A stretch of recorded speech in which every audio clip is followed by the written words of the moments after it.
Pada tanggal 1 Oktober 1965, Indonesia dikejutkan dengan siaran radio tentang pergerakan dalam tubuh Angkatan Darat Indonesia yang membentuk Dewan Jenderal yang telah berkolaborasi dengan Central Intelligence Agency atau CIA untuk melakukan kudeta terhadap Presiden Soekarno. Untuk menindaki upaya tersebut, Gerakan 30 September atau G30S yang dipimpin oleh Letnan Kolonel Untung telah mematahkan upaya tersebut dan menetapkan Dewan Revolusi Masyarakat untuk menjalankan pemerintahan di Indonesia. Pertentangan antara keabsahan dari pemerintahan Dewan Revolusi berujung pada kehancuran dari seluruh gerakan G30S.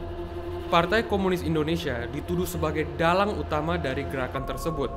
Sebagai konsekuensi, mereka menjadi target pembasmian yang berujung pada genosida.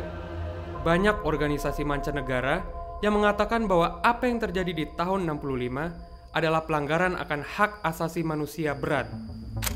Selain dari pertanyaan siapa dalang di balik gerakan yang berujung pada pembantaian tersebut, beberapa ahli mulai mempertanyakan apa yang melatar belakangi gerakan G30 yang berujung pada genosida.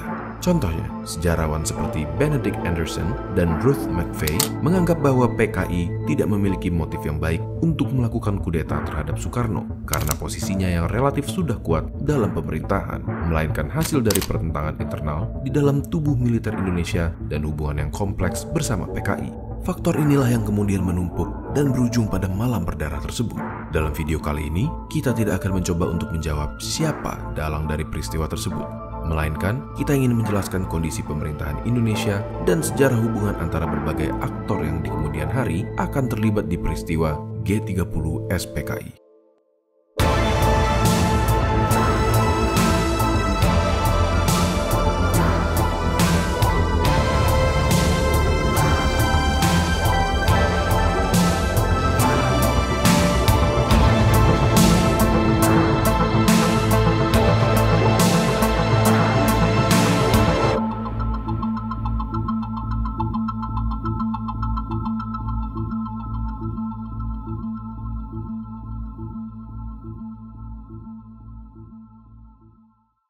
Sebelum peristiwa G30 SPKI, ada hubungan yang kompleks di antara tiga aktor utama, yakni Angkatan Bersenjata Indonesia, Partai Komunis Indonesia, dan Presiden Soekarno. Soekarno mendeklarasikan kemerdekaan Indonesia pada tahun 1945 dan kemudian secara resmi dilantik menjadi presiden. Setelah itu, Indonesia harus menghadapi berbagai agresi militer dan situasi perang dingin di mana praktik perang proksi menjadi kian semarak. Maka dari itu, Soekarno memerlukan alat negara yang dapat segera digunakan untuk operasi militer yang dapat dimobilisasi dengan cepat. Sebagai orator yang ulung dan pemimpin yang berkarisma, Soekarno mampu menggalang dukungan dari berbagai masyarakat untuk mengambil bagian dalam mempertahankan negara. Hanya saja, militer Indonesia kala waktu itu masih terbagi menjadi beberapa macam. Harold Crouch dalam bukunya Military and Politics in Indonesia menjabarkan tiga macam militer di Indonesia pada kala itu. Di satu sisi adalah mereka yang mendapatkan pendidikan militer profesional dari kaum penjajah seperti Belanda dan Jepang.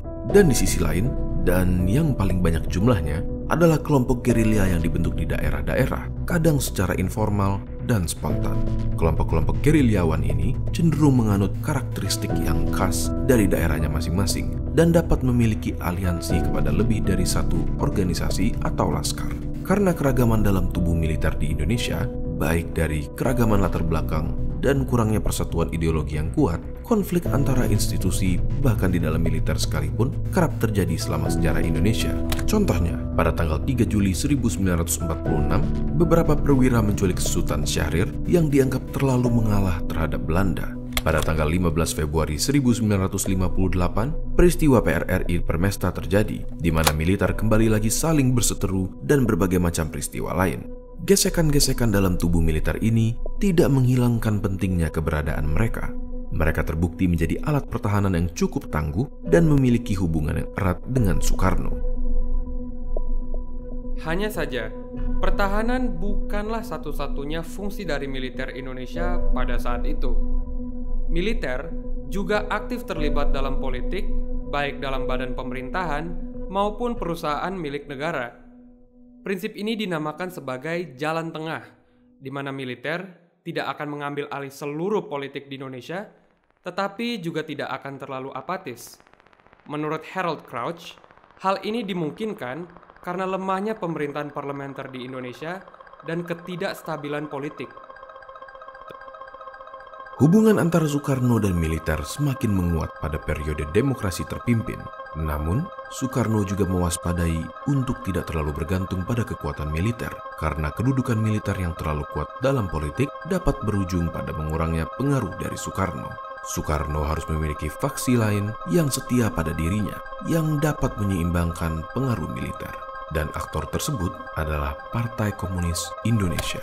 Kemampuan terbesar Partai Komunis Indonesia bukanlah kemampuan berperang, namun kemampuan menggalang dukungan massa, terutama dari pekerja dan petani. Para pemimpin PKI menyadari bahwa doktrin materialisme historis dalam komunisme tidak dapat diterapkan di Indonesia karena masih lemahnya kelas proletariat dan kelas borjuis. Selain itu, PKI tidak memiliki kekuatan senjata yang dapat menandingi militer. Alhasil, PKI lebih memilih jalan damai untuk mengambil kekuasaan dan ideologi yang lebih fleksibel untuk diterapkan di kondisi sosial Indonesia. Dengan memiliki hubungan dengan Soekarno dan menyuarakan narasi nasionalisme, PKI mendapatkan legitimasi yang semakin meningkatkan statusnya di masyarakat. Hal ini bukan berarti PKI tidak mengalami konflik.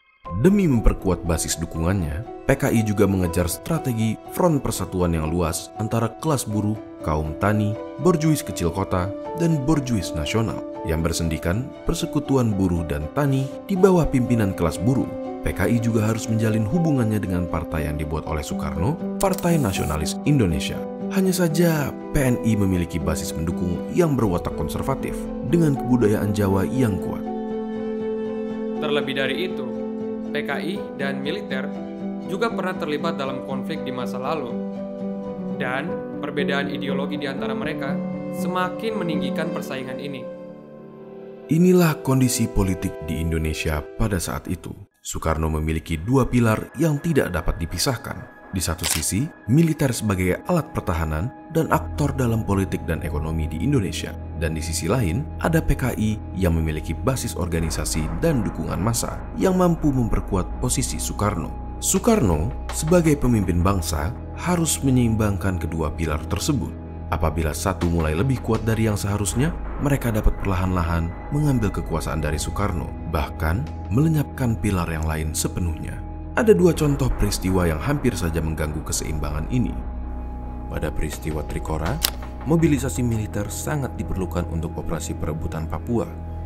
Alhasil, kedudukan militer meningkat pesat, terlebih dengan dibentuknya Komando Tertinggi atau KOTI yang diketuai oleh Soekarno dan Jenderal Nasution sebagai wakil panglima. Untuk menyeimbangkan kekuatan militer, Soekarno menunjuk Ahmad Yani sebagai Kepala Staf Angkatan Darat karena Ahmad Yani dinilai lebih setia terhadap dirinya. Selain itu, dia mulai menghilangkan hukum darurat militer seperti pada saat kejadian Trikora. Hal ini mulai berubah pada saat kejadian Dwi Kora. Kali ini, posisi PKI lebih melesat dengan narasi anti-imperialisme barat dan menggerakkan massa untuk menasionalisasikan perusahaan-perusahaan asing.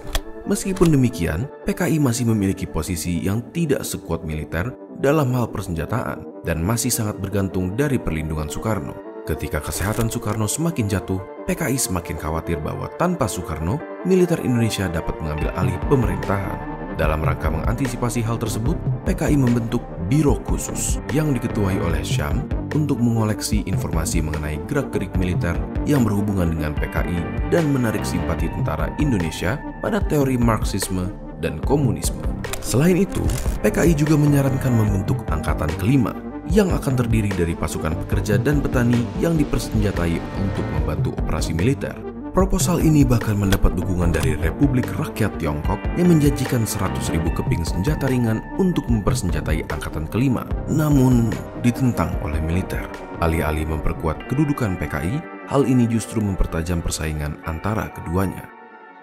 Ketegangan ini semakin meningkat ketika terdengar kabar dari Biro Khusus bahwa terdapat sebuah Dewan Jenderal yang berupaya untuk melakukan kudeta pada tanggal 5 Oktober 1965. Meskipun keberadaan Dewan Jenderal tersebut masih dipertanyakan, hal inilah yang memicu G30 SPKI. Ada beberapa versi akan kejadian ini. Kita semua sudah mendengar versi di mana PKI merespons kabar tersebut dengan membuatnya seolah-olah sebagai konflik internal dalam TNI dan menghentikan upaya Dewan Jenderal tersebut dengan mempengaruhi bagian lain dalam militer untuk menangkap mereka. Meskipun pada akhirnya upaya tersebut berakhir dengan bencana. Namun, ada juga pakar sejarah seperti Benedict Anderson dan Ruth T. McVeigh yang menganggap bahwa kudeta tersebut memang lebih berasal dari konflik internal Angkatan Darat, terkhususnya dari divisi Diponegoro yang merasa ditelantarkan oleh pimpinan militer pusat baik secara ekonomi maupun secara moral. Dan masih banyak perdebatan yang tak kunjung terjawab.